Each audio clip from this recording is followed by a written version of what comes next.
Hi, and welcome to the Feel Good Always podcast. I'm Becky Bradley, and this is real stories of love, connection, and remembering who we are. Today, we're going to be talking about channeled messages from the angels, what they want us to know to help us stay calm, to release fear, and to break out of the matrix, which is what they say very often, because we're getting so much help. So if you're new here, I share these messages often. They come from my daughter, Keira. She died in a fatal UTV accident, and now I am very connected to her. This connection is available to everyone. I am able to hear her messages, to share them with you so that we can all remain calm during this beautiful awakening that's happening on Earth that can sometimes feel really intense. We are here, feet on the ground, us humans, to bring in this beautiful energy because right now we are experiencing a massive collective awakening on Earth, and what's happening is we have so much help,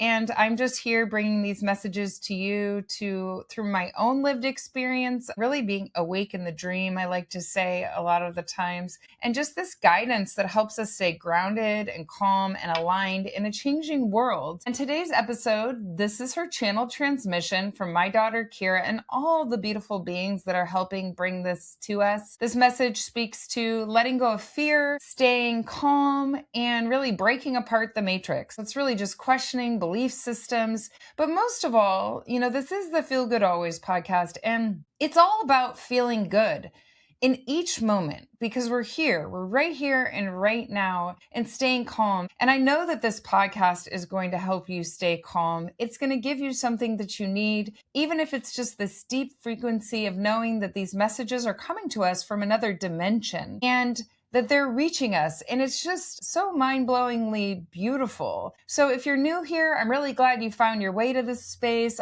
Please take a moment to like or subscribe to the podcast. And just to remind everyone, or if you're new, that these things that I'm going to read to you, they're direct messages spelled out word for word. It's meant to be heard. It's meant to be absorbed into the body, to be felt. This is really a higher frequency information that is coming to us, but there will be something in here for you. I'm going to go ahead and just get started right away. So she starts off with saying, "Hi, Mom. You practice. Each belief takes questioning." So that's the beginning. She's just saying you practice and that our beliefs take questioning. So when I think of practice, I have a yoga practice. I can have a meditation practice. We have practices that we do. We wake up in the morning, we brush our teeth. That is a practice. We practice doing it, it becomes habit. So we just practice. And when she's saying each belief takes questioning, I'm going to specifically address that we can practice questioning everything, like everything. Practice seeing the connections to everything. Practice when you think something's just a coincidence that you can practice, but what if it's not?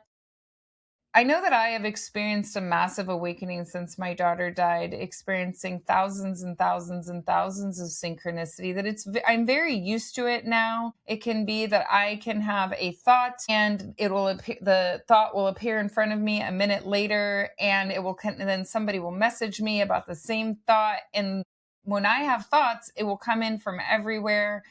And everything connects. At first, I thought, this isn't possible. How does this work? But now it's more embodied because I practiced questioning a belief that said that it wasn't real, because I think it can be disorienting as we start to move into being able to be telepathic. So many things happening that you just can't deny that it's accelerating, that maybe you experienced some synchronicities before, but you experience them at a higher rate. So practice questioning everything. Practice any ideas, especially if you have belief systems that make you feel bad. Practice questioning them. I was just blown away after Keira died because I was being shown so much. I was seeing parallel lifetimes, oversoul, extraterrestrials. These were things, having thoughts and then knowing things ahead of time, seeing my thoughts play out on the world stage. Everything became connected. And I really felt a deep, deep oneness, like it was a dream here, which didn't make sense because that is not the way that my life was before. But just questioning what is our reality? As it continues to evolve and change, that I have kind of moved into another dimension myself, especially when my daughter died. Also questioning that belief that we are separated, that we are never going to be together anymore. So each belief takes questioning. That's what she's just saying, that we don't just question our beliefs once. We continue. I question my beliefs too. I don't just decide that this is the way that it's going to be. It's not this one-time event. We continue to practice that. We are not going to awaken and just all of a sudden be awake. It is a continuous process, I imagine, through our entire existence, which is eternity. It's not something that we can look up on YouTube and be like, what's going to happen in 2026? That is just because people want certainty. This is something that we stay present for in the here and now, and that we practice. We can just practice noticing our thoughts, noticing patterns, and really returning to that truth again, that each belief takes questioning, because we have so many beliefs that are inherited from our family, from our culture, from religion, from fear, from systems. Anytime that we think that we're supposed to be doing something, we just have to question, like literally question everything. I always will say my journey in grief, when I looked around, my belief system told me my life was over, my daughter died, how could I ever be happy, all kinds of beliefs. But I started to question that. Not just because I was going to move on and you see people that they're okay, not just because of that, but mostly because I don't feel the separation. That doesn't mean that I'm not sad, but it's not what I thought it was. It's not what I believed that it was. So I love that she starts this out. She's just reminding us that the freedom that we get begins with questioning what we have accepted as true. Okay, I'm going to say it again. Our freedom begins when we question what we have accepted as true, especially when that belief makes us feel bad, like believing that we are separated forever, that we're never going to see people again, or that our traumatic events in our lives will prevent us from ever having joy. That is a thought. That is not always true. So just question that. So the next thing that she says is each belief takes steady justice. It will break apart the matrix. Breaking apart the matrix can use high wisdom. Okay, beautiful. So each belief takes steady justice. That these beliefs will be broken down in time, revealed over time. That's what that word steady is. And justice for how we've been controlled. The truth will come out. I think of the divine feminine, the divine masculine. We're watching them come back into balance. That feels like justice. That's a steady justice that's coming, and it's being revealed over time. That we are coming into alignment, that these false beliefs, we begin to question them. We question them long enough that they fall apart. So when we believe certain things like that we should be in fear, or we should be controlled, or that we can't have joy, that our traumas define us, that is not real. That is not a belief that I want to cling to, not real for me anymore. And so when I continue to question, do we grieve forever? Are we going to be sad forever? No. In this moment, I might be sad, but I am not going to cling to a belief that says my life is over, that I don't have joy, or that I don't deserve joy. I've been calling it radical joy lately, that I can have radical joy in the face of really hard circumstances. People that have experienced wild amount of suffering have been finding me everywhere, and they are experiencing this true peace inside of them. It's an awakening. It's a frequency that is coming through. And that is the BAM, which she talks about, breaking apart the matrix. This matrix of conditioning, of fear, of systems that keep us disconnected from the power that we have within. It is too late for me to be controlled, because I know that there is no political system. There is nothing for me to fear, because I, on a soul level, understand that only love is real, that I am completely protected. There is nothing to be afraid of, and nothing, absolutely nothing in this physical world can stop that. Nothing, because that is the truth of who we are on a soul level. And we are starting to embody that truth in these human vessels. So the more light that we allow into our vessels, the more that we bring in this beautiful energy, the more that this truth can be shown, and that we break apart the matrix. And she talks about high wisdom. This high wisdom will break apart the matrix. That's what helps dismantle these ideas. And when I think about the high wisdom, I think about how it really took my daughter dying for me to erase these belief systems. I wasn't going to believe people that looked at me and thought I was crazy, or like that's not possible, or that's just a coincidence, because my connection to her was so powerful and so big, and things were happening so fast that she was bringing in this information to me, because when she left her body, she expanded. And because we are so connected, she expanded me and my higher self, my soul, really all of humanity. We all was helping bring this information, this wisdom that was coming to me from everywhere. And that wisdom awakened me like immediately to the truth that many people see in me today. And that if you're listening, you can feel it. And you are awakening too. You are awakening to this truth that we are really in a time that we are waking up massively, and we're finding each other everywhere. And that is the fascinating, most beautiful thing, that I stopped trying to figure out how it all works. All I know is that you'll find me, and we are the forerunners in this. And it's so beautiful. And that high wisdom is wisdom that is coming from my daughter, from all of these beings. Really, once someone leaves their body, they have that ability to connect. So if you're listening and you are grieving someone and you're feeling that deep connection that goes beyond words, that is the part of the plan. That is that expansion that they have expanded and now can expand through us, that we are the feet on the ground, that high wisdom can come through us. And so when you're listening today, it's just the high wisdom that is coming from them through me to give us it's very simple. The next thing she says is, you love, we give love.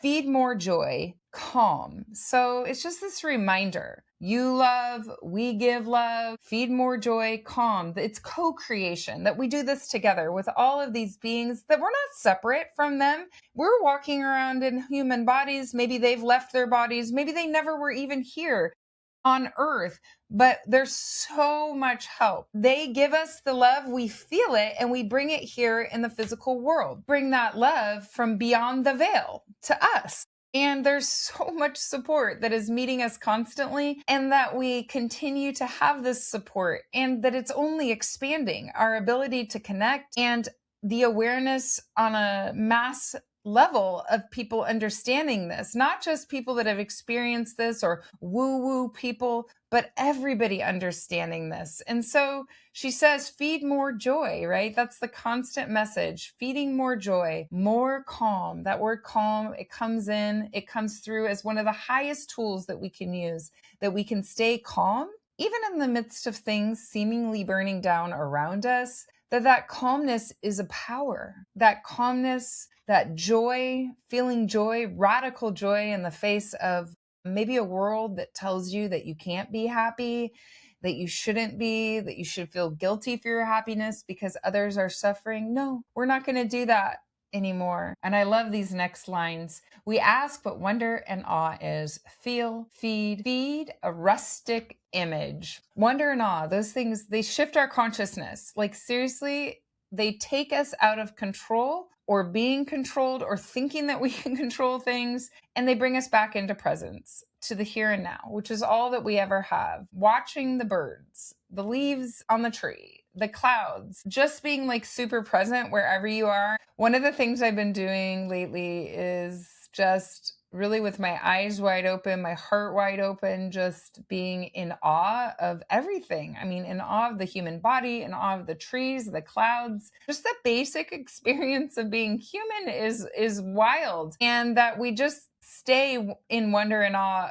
of all of the possibilities. And she also continues to remind us to feel, to feed, feel good always. It's like really feel the depths of what it means to be human. We came here for the human experience, and sometimes it's really hard. It could be physically painful. It could be fearful.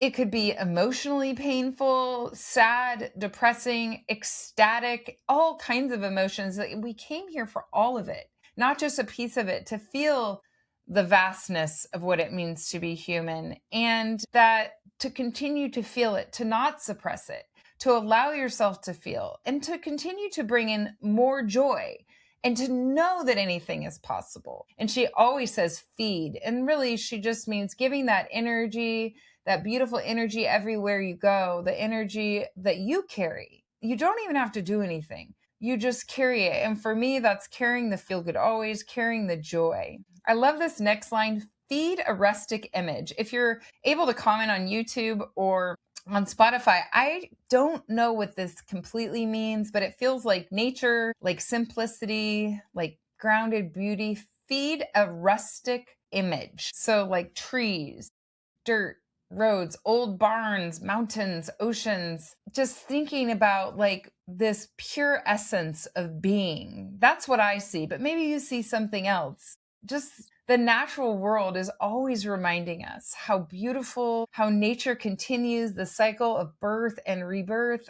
The next thing she says is start joy within, feed it, use it. You break apart the matrix. So joy is not something that we wait for externally. It's not something that somebody else gives us. It's when we question those belief systems and we know that we do have peace. I remember after Keira died, just really having my mind, of course, was telling me that my life was over, that I hated my life. And then I would question it because I had practiced observing my own thoughts. At some point, I was like, thank you for that thought. Is this really true?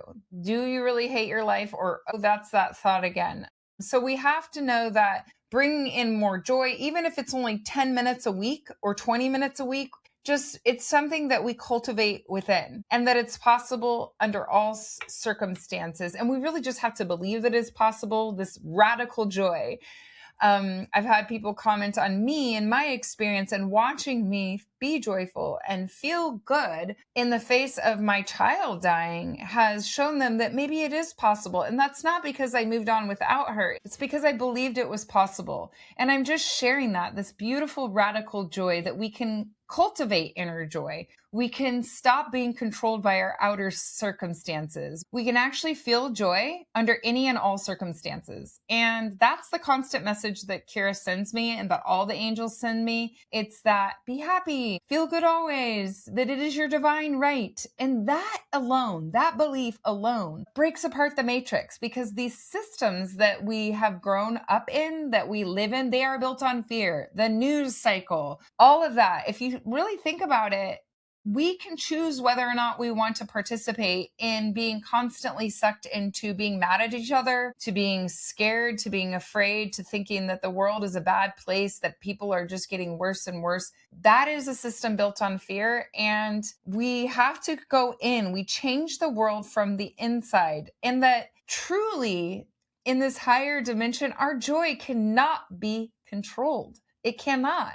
You can't stop me from being joyful. You can't stop me from having my own experience under all circumstances. I can stop me, how I think and how I relate to my circumstances, but no one else can. The next line she says are, can you illustrate a very good opportunity to feed breaking apart the matrix? So I think when she's saying illustrate, it's like a call to embody, right? I am embodying presence, this awakening. This isn't something that I'm going into ritual about, that I am trying to read everything I can to figure out. I'm just embodying it, and then I think it spreads. I trust me, which me is expansive. Me includes God, Source, Keira, all of the beings that are helping my higher self, but I trust what's coming through, especially when it feels good. If it doesn't, then I question the belief systems.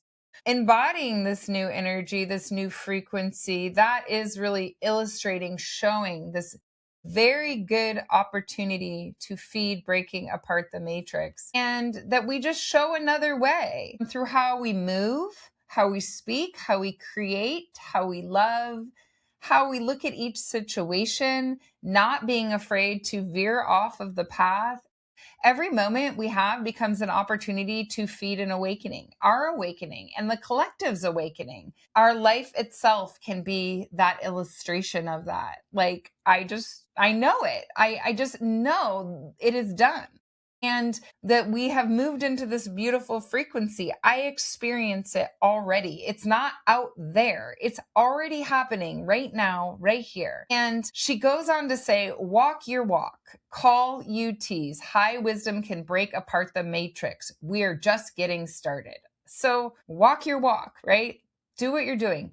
Like, you can watch me do it. I'm doing it. I'm sharing it. I hope you're listening. I hope you follow what I'm doing or other people like me, and then have other people follow you, because this is how we collectively come into the truth that only love is real, that we're moving into this higher energy, higher connection. Our bodies are being upgraded to be able to be telepathic, to be able to communicate from across the world, which is what I have been able to do without even trying. I'm not even trying, because it is our natural order of things to just get massive downloads and to know what to do next. Even me sharing this, I sit here, I get these messages, and it's just coming through me. It's so beautiful. So walk your walk, trust it, trust what's coming through. And when she says UTs, she's just talking about these angels, these beings that are helping. UT stands for ultra terrestrials, that this high wisdom that they are giving us, it can help break apart the matrix, and that we're just getting started. They are just getting started. We are just getting started, and that we're not doing this alone. So there's so much happening. We're on the forefront of a massive awakening. It's already here. And part of this massive awakening is that things are hard. Things can be hard. We're watching on a mass level how things maybe seemingly seem to be burning down around us. And this is what the next line's about. She says, irritation just causes darkness vacating to light. So irritation on a collective level can look like a lot of things are happening. A lot of things are being revealed. And that is the irritation. And that is what is bringing the darkness to the surface. So we're seeing what is already there. This is not actually really new. It's just that as more light floods the planet, which is what is happening 100%, the darkness is being revealed. And that we don't need to stay trapped in that darkness, that the light is here, that we are actually holding the light. We are the lighthouses. So really, when that irritation, when things are happening, even on an individual level, when we are irritated, when we have a problem, when something is happening within us, that can show us something that we need to see. It's something that can help transform us, to transform our consciousness. It can become the light. The discomfort that we feel on an individual or a collective level helps wake us up. So like I said, we're watching more light come in, and the irritation on a mass level is just that truth being revealed. And she says, use feed high vibration, use darkness to light, use high wisdom, use calm. So all of these things can be used for our growth. So the pain we go through, that can become wisdom. The darkness that we go through can become light. It does, because really light is that love. Chaos that we're in can help show us clarity, show us things that need to move. It's through our higher consciousness helping us, and through our consciousness evolving, through calm, through high wisdom. So the next thing she says is use love, use carry, feel good always. So love is the deepest tool we have, and that we can carry this feel good always, this frequency, carrying the truth by our mere presence, choosing to return to love, joy, truth, and steadiness again and again. This is one of my favorite lines of the whole thing that came through. We are calling in a fearless wave. Justice is steady. Justice is starting with peace in you. You change the world inside of you first. So this fearless wave. So I can feel that, a fearless wave. That is such a strong statement. I feel no fear. It's just all coming through us. People that are awakening, they're starting to feel less and less fear, and they're trusting the moment one at a time, that this justice over us being controlled and not knowing the power that we have, it's starting internally, that peace is coming within, that truth is inside, that the integrity is inside of us, that we change the world inside of us first, and then it changes on the outside, that the outer world reflects what's happening on the inner world. And she says, I open, all is coming. So we stay open. I believe she said I open because she helped open me to this expansive consciousness, that we don't need to force what's meant for us. If you have an experience that is wild and you're like, I can't believe how that happened, and you want to replicate it, you want to see it happen again, just trust that it will when it is aligned for you and when you are ready, and that it's already on its way, that a lot is happening, and that we are really evolving on Earth and that we have each other. I'm so grateful, not just each other here walking around in human bodies and the animals, but also all of these unseen forces that are helping. She says, joy does its job. Joy wins. So we know this radical joy, it's transformational, it heals, it dissolves fear, it connects us to the truth. It's really just revolutionary. And the last thing she says is, I love you all. Keep going. And I love that. She does love us all. And I love you all. And that we are going to keep going, that we are loved no matter where we are in this journey, and that we will keep going, that we're just getting started, that we need to experience radical joy. I'm going to put down in the show notes a Substack link where you can read this transmission yourself. It's nice to have the words and read them yourself and have your own interpretation. And yeah, follow the podcast if you haven't already. I'll also include a link where you can sign up for a newsletter. I'm going to be sharing some really just beautiful wisdom stuff that comes through me. Today, I wrote about radical joy and sent it out through email. If that sounds good to you, more of what we're talking about here, sign up and I'll send that. I'll add you to the list. I'm not going to spam you with stuff, but all just like whatever's coming through. You know, we all need these little reminders as we are ascending on Earth, essentially. And I just feel like Keira is trying to get me to reach people everywhere, whether it's the podcast or it's on Instagram or it's through these emails of these beautiful messages. I really just feel like these words come through me. I type them up and then I send it out. So if that sounds good to you, you can click on the link and sign up for the newsletter that I will also send out. Thank you so much for listening. I love you all and feel good always.